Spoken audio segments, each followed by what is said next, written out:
Bago natin simulan ang kwento, huwag niyong skipan ng ads ang mga video natin para hindi tayo tatamarin upang sunod-sunod yung pag-upload natin.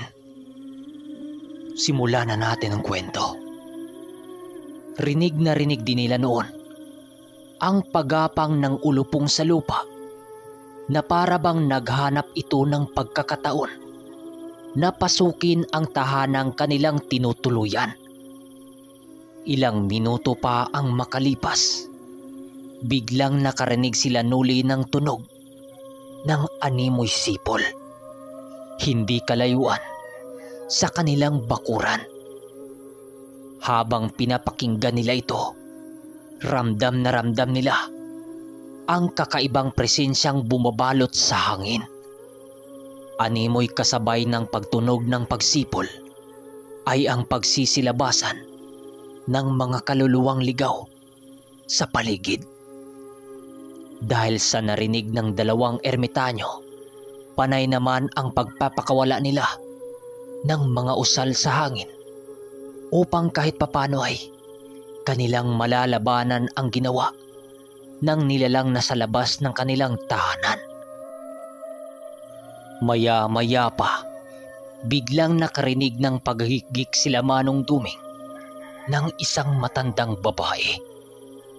Kasabay ng paghagikik nito ay ang pagdapo nito sa bubungan ng kanilang pamamahay. Yun lang ba ang kaya ninyo? Hindi ko kayo patatahimikin sa huling sandali ng inyong mga buhay. Wika ng nilalang. Matapos nitong makapagsalita, agaran din naman itong umalis sa bubungan ng kanilang bahay. Hinayaan lang naman ito ng dalawang ermitanyo sa kadahilanang patuloy pa rin silang nakakapit sa kanilang mga plano. Hinding-hindi sila gagawa ng hakbang hanggat hindi dumarating sa kanila ang pangkat na tutulong sa digmaan. Ilang minuto pa ang makalipas, tuluyan na ngang lumisan ang nilalang na yon. Nang bumalik na ang katahimikan sa buong paligid, agad namang nagpulong-pulong sila Manong Duming upang kanilang pag-usapan ang panguntrang ilalagay papaikot sa bahay. Manong Duming, alam kong hindi mga ordinaryo ang mga nasilayan naming mga nilalang. Maaari po bang inyong ipagtatapat sa amin ang uri ng nilalang na iyong nakikita? Wika ni Noli. Tama ka. Hindi nga ordinaryo ang babaeng yun. Nung una ko pa itong nararamdaman, inaasahan ko ng isa itong nilalang na mayroong taglay na malalim na karunungan. Ang patpat na kayang sumipol na hawak nito ay ang isang agimat na galing sa kaliwa. Karaniwang ginagamit ang ganyang gamit sa pagtawag ng mga dyablo at engkanto. Magiging mahirap sa atin ang kalabanin ito kung hayaan na lang natin siya sa kanyang mga ninanais gawin. Kung kaya ikaw, iho, yun ang pagtuunan niyo ng pansin ni Danilo. Kapag sumiklab na ang nalalapit na digmaan, ay gawin niyo ang mga bagay na yon. Sagot ng ermitanyo. Dahil sa mga sinabi nito, hindi na nagawang tumutol ang kanyang mga kasama. Pinili na din nilang magpahinga upang magawa nila ng maayos ang kanilang mga trabaho kinabukasan. Sa paglipas ng 2 araw, ay patuloy pa rin ang pagpaparamdam sa kanila ng babaeng nangangalaga sa itim na ulupong. Palaging bumibisita sa kanilang natitirhan na para bang hindi alintana nito ang panganib. Sa mga kakayahan ng pangkat ng 2 ermitanyo, habang patuloy silang nagtitimpi sa mga ginawa ng mga ito, Walang kaidi-idiya ang mga mambabarang sa nalalapit ng pagdating ng tulong nila, Manong Duming. Sa pagdating ng araw ng kanilang pinakahinihintay, matagumpay namang nakarating sa lugar ng tarusan ang mga mananambal na inutusan ng ermitanyo. Kasama nito ang mga babaylang eksperto sa pagpuksa sa kahit na anong mambabarang na mayroong mga armas na maasahan nila sa oras kung may magkakasakit sa kanilang grupo. Kung iisipin kasi, kayang-kaya nila ang mga mambabarang sa pisikalang laban. Ngunit ang mahirap lang dito, kapag may madapuan ng sakit ang ilan sa kanila, hindi sila gagaling kung wala ang mga babaylan. Sa pagdating ng mga ito, sa tinutuluyang bahay nila Manong Duming, agad din naman itong natunugan ng kanilang mga kalaban. Pagdating ng pangkat nila Manong Duming na galing Tungaw, labis ang saya nila Nuli nang masipat niyang kasama din ng mga ito ang kanyang kaibigang si Tonyo, maging si Karding ay sumama na rin upang masisigurong magwawagi sila sa nalalapit na digmaan. Sa pagsapit ng gabi, agaran din namang inihanda ng dalawang ermitanyo ang kanilang mga gamit upang kontrahin ang mga palipad hangin na ginawa ng mga siring itim na kanilang kalaban. Ermitanyong Duming, lahat ng mga kailangan sa pagpatay sa mga mambabarang ay dala-dala namin. Pasensya na kayo't natagalan ang pagtungo namin rito. May hinihintay pa kasi kaming mga kagamitan galing sa silangan nang siyang magpapalakas ng ating mga kasama. Wika ng isang babaylan. Habang sila ay nagpupulong, panay din naman ang pag-usap nila Nuli at Tonyo maging si Danilo. Puro kamustahan ang mga pinagawa ng mga ito na para bang walang nakaambang panganib sa kanilang lugar na kanilang pinuntahan. Tonyo, kamusta na kayo at ng ating mga kasama? Maayos lang ba sila? Tanong ni Nuli. Oo naman, Nuli. Maayos ang kalagayan ng mga yon. Yung iba nga, nais sumama sa pagtungo namin sa lugar na ito. Pero hindi yon pinahintulutan ng ilang mga babaylan. Dahil sa mga trabahong maiwan sa lugar, kung sakaling sasama sila patungo rito. Sagot naman ni Tonyo. Ganun ba ka, Tonyo? Masasaya sana ang digmaan kung lahat tayo ay magkakasama ngayon. Sabat naman ni Danilo. Habang patuloy silang nag-uusap, hindi na nila maunawaan ang mga planong isinagawa ng kanilang grupo. Sa pagsapit ng lalim ng gabi, sa kauna-unahang pagkakataon, doon na nga nagsasagawa ng hakbang sila Manong Duming. Matapang silang tumungo noon sa baryo upang hagilapin ang mga angkan ng mga mambabarang na nagbibigay sakit sa kanilang mga kasama.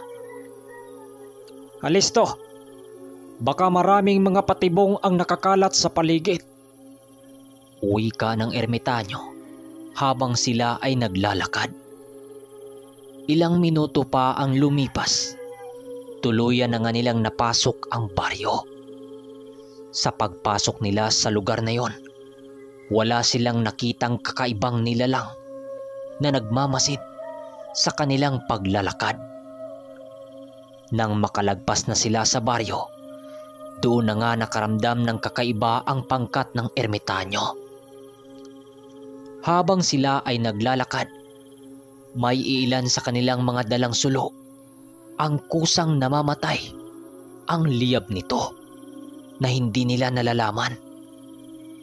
Isa yon umanong palatandaan na malapit na sila sa pugad na pinagkublian ng mga mambabarang. Sa pagtahak nila sa dang na paligiran ng mga talahib, bigla silang napatigil nang masilayan nila ang isang lalaking nakaabang sa kanilang daraanan. Nakaupo iyon sa isang bangkong gawa sa kahoy at hindi nila ito nakikitaan ng paggalaw ng kanilang pangkat. Sa pagtitig dito ni Nuli, doon niya tuluyang naaninag ang kakaibang pagmumukha nito. Paglalarawan dito ni Nuli, meron itong piring sa kanyang mga matang kulay itim at baka sa piring na yon ang mga butas niyang mga mata. Kulay itim din ang mga labi nito at bungi-bungi ang mga ngipin. Wala din itong tinga at kulukulubot ang maitim nitong balat. Habang hindi gumagalaw ang nilalang na yon, rinig na rinig ni Nuli ang kakaibang ingay ng nilalang. Sa bawat paghingang kanyang ginagawa ay nararamdaman niya yon. Ilang minuto pa ang makalipas, biglang ibinuka ng nilalang na yon ang kanyang kamay, na kung saan nandun ang isa niyang mata. Dumidilat-dilat ang mata na yon na para bang meron itong sariling buhay. Matapos itong masilaya ni Nuli, nagwika si Manong Duming ng, "Huwag ninyong pansinin ang mga nilalang na yan. Yan ang hugis ng bagat na nilagay dito ng mga mambabarang upang mahirapang makapasok ang kahit na sino sa lugar na ito. Kung nagkataong wala tayong kakayahang makasilay ng mga bagat sa paligid, ay maaring dalhin tayo ng nilalang na yan sa Karimlan. Sundan nyo lang ang paglalakad ko upang hindi tayo pagtangkaan ng bagat nating nasilayan." Nang marinig ito ng pangkat ng dalawang ermitanyo, muli na naman silang nagpatuloy sa kanilang paglalakad. Dahan-dahan ang ginawa nilang paglalakad dahil panay ang pagramdam nila sa paligid.